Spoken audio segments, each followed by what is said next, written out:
여러분 반갑습니다. 행소장입니다. 제가 지난 영상에서 권위적인 리더의 문제점에 대해서 제가 말씀을 드렸지 않습니까? 오늘은 제가 이제 그 연장선상에서 조금 구체적으로 좀 말씀을 좀 드려볼까 합니다. 권위적인 리더의 폐해가 이제 세 가지가 있다고 말씀을 드렸잖아요. 첫째는 본인이 무결점이라고 생각한다. 두 번째는 책임을 지지 않는다. 세 번째는 주변 사람들의 말을 듣지 않는다. 이것으로 인해서 현장에서 많은 일이 계속 반복되는 잘못된 일이 계속 일어남에도 불구하고 고쳐지지가 않는다. 이런 말씀을 드렸었는데, 최근에 이제 수해로 인해서 나라가 좀 어수선하지 않습니까? 그 와중에 또 어떤 자치단체 장님께서 또 이상한 말씀을 하셔서 내가 뭐 거기에 빨리 갔든 안 갔든 달라질 건 없었다, 뭐 이런 비슷한 이야기를 하셔서 국민들의 공부를 이제 사고 있는 것 같은데, 리더는 제가 말씀드렸듯이 권위적인 리더는 책임 회피를 먼저 하거든요. 왜냐하면 본인이 무결점이라고 생각하기 때문에 자기가 책임이 없어요. 어떤 일을 하든 간에 또 무슨 문제가 발생하든 본인은 책임이 없다고 생각해요. 그런데 이제 그게 어떤 현상을 일으키게 되냐면, 그 참모들이나 현장에 있는 직원들도 리더가 책임을 이제 밑으로 전가를 하면 참모들이나 현장에 있는 직원들도 책임 전가를 합니다. 어떻게든 책임 전가를 해요. 그런데 여러분, 그 현장은 이게 이제 좀 다르거든요. 현장은 제가 지난번 영상에도 말씀드렸다시피 그 만인만색, 그 만 가지 일이 다 똑같을 수가 없어요. 그래서 현장 직원들은 일을 할 때 일어나는 사안에 따라서 자기가 배운 역량, 지식 이런 걸 포함해서 자율성, 창의성, 유연성 이런 것들을 최대한 발휘해 가지고 일을 하거든요. 우리가 이제 법은 최소한의 규범이다 이런 이야기를 하잖아요. 이게 법대로만 움직이면 세상이 안 돌아가요. 그리고 사고는 계속 나게 돼 있어요. 그러면 사고가 안 나는 이유는 뭐냐면 현장에 있는 직원들이 유연하게 움직이기 때문에 그래요. 그리고 창의적으로 또 자발적으로 이렇게 움직이기 때문에 그러거든요. 근데 그것을 꺾어버리면 법대로만 합니다.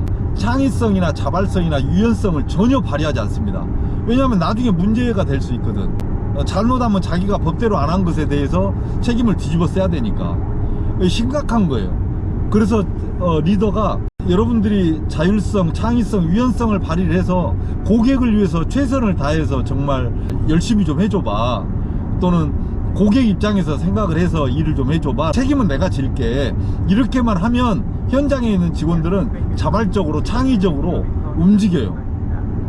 근데 그거를 리더가 안 해주고 책임을 전가하는 거야, 문제가 생겼을 때. 그럼 현장의 직원들이 움직이겠냐고, 참모들이 움직이겠냐고. 안 움직여요.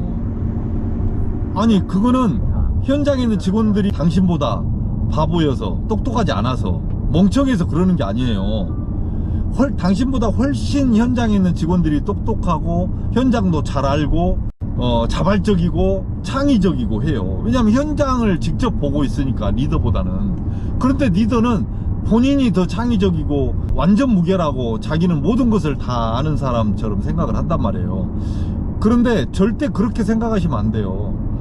요새는 정보력도 리더나 현장에 있는 직원들이나 갖고 있는 정보력이 거의 비슷비슷합니다. 큰 차이가 별로 없어요. 요새 인터넷이나 이런 것들이 얼마나 발전이 되어 있는데, 또 인적 네트워크나 이런 것들이 계급이나 사회적인 지위가 높다고 해서 네트워크가 강하고 안 높다고 해서 네트워크가 약하냐, 천만의 말씀이에요. 보잘것없는 그런 범인에 불과하지만 인적 네트워크가 진짜 타고 들어가 보면 두세 사람만 거치면 모르는 사람이 없을 정도로 네트워크들이 다 강하단 말이에요. 그러니 함부로 대해서는 안 된단 말이에요. 부하 직원이라고 해서, 평범한 회사원이라고 해서, 내 밑에 있는 내가 부리는 참모라고 해서 함부로 그렇게 대해서는 안 됩니다. 그들의 이야기를 항상 듣고 겸손하게 받아들이고, 그들이 자율적으로, 창의적으로 또 유연하게 일할 수 있도록 늘 격려하고 대화해주고 애로사항을 해결해주고, 이렇게 해야 되는 게 리더의 역할이에요. 옛날에는 리더가 나를 따르라 하면서 막 그냥 앞으로 차고 나가잖아요. 물론 요새도 그런 리더가 필요하긴 해요. 그렇지만 나를 따르라 하던 시대는 이제 시대적으로 맞지가 않아요. 어떻게 하느냐면 내가 책임질 테니 여러분들이 현장에서 고객을 위해서 최선을 다해 주세요. 이렇게 돼야 돼요. 그래야 현장에 있는 직원들이나 참모들이 전면에 나섭니다. 리더를 대신해서 전면에 나서서 본인이 책임질 각오로 일을 한단 말이에요. 왜 리더들이 자꾸 책임을 떠넘기고 내가 있으나 없으나 똑같아 이렇게 이야기해서는 안 되죠. 그 이야기는 무슨 말이냐면 곧 나는 필요 없는 사람이다 라고 인정하는 것하고 똑같잖아요. 그렇다면 세상에 관리자가 왜 필요하겠어요? 그리고 리더가 왜 필요하겠어요? 실무자들이 다 알아서 하면 되지. 나라의 시스템이 왜 필요하고 조직의 그런 그 위계가 왜 필요하냔 말이죠. 내 참모들이나 현장에 있는 직원들이 나한테 뭔가 의견 제시를 안 한다. 뭐 회의를 할 때도 마찬가지고 평소에 나한테 별로 이렇게 말을 안 한다 라는 분위기가 있다고 하면 리더는 바로 판단을 하셔야 돼요. 아, 이거 문제가 있네. 내가 혹시 권위적이진 않는가? 내가 혹시 일방적으로 너무 똑똑한 체 하고 있진 않는가? 그리고 실질적으로 그렇게 행사하고 있진 않는가? 이렇게 고민해 보셔야 돼요. 그런 조직은 망합니다. 그리고 공조직이라고 해도 망하진 않더라도 그 현장에서 계속 큰 사건 사고가 끊이질 않아요. 현장에 있는 직원들이 창의적이고 자율적이고 유연하게 움직이질 않고 법대로만 해버리는데 어떻게 사건 사고가 안 일어나겠어요? 계속 일어나지. 또 그 리더의 일을 대신해서 해주는 사람들이 현장 직원들이고 참모들이잖아요. 근데 내가 해야 될 일을 대신해서 해주는 사람들이니까 얼마나 아끼고 챙겨야 되겠습니까? 그들을 비난하고 욕하고 징계나 하려고 하고 혼내려고 하고 야단만 하려고 하면 결국에는 내가 하고자 하는 일을 다 목표 달성을 못 하잖아요. 내 일을 대신해 주는 사람들을 야단하고 있는데 그 사람들이 무슨 기운이 나서 일을 하겠어요. 격려해주고 칭찬해주고 뭔가 일이 안 되고 있으면 그것을 어떻게든지 해소해 주려고 하고, 이게 이제 리더의 몫이라는 거죠. 그 지난 영상에 이어서 조금 오늘은 잔소리 비슷하게 리더의 역할을 이야기했는데 많이 들으시기 바랍니다. 그리고 나는 무결점이다 이런 생각 하지 마세요.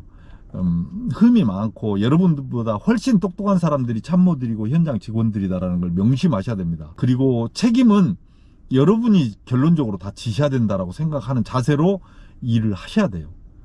그렇지 않으면 현장은 안 움직인다. 이렇게 생각해 주셨으면 좋겠습니다. 리더라는 것이 아무나 주어지는 자리는 아니에요. 어떤 사람은 하고 싶어도 못하는 자리이기도 하거든요. 여러분이 그 자리에 있다는 자체가 개인적으로나 사회적으로나 국가적으로 굉장히 영광스러운 자리잖아요. 예, 오늘 또 그 리더 여러분들 하여간 현장과 참모들하고 소통하면서 정말 멋진 리더로 거듭나시기 바랍니다. 네, 감사합니다.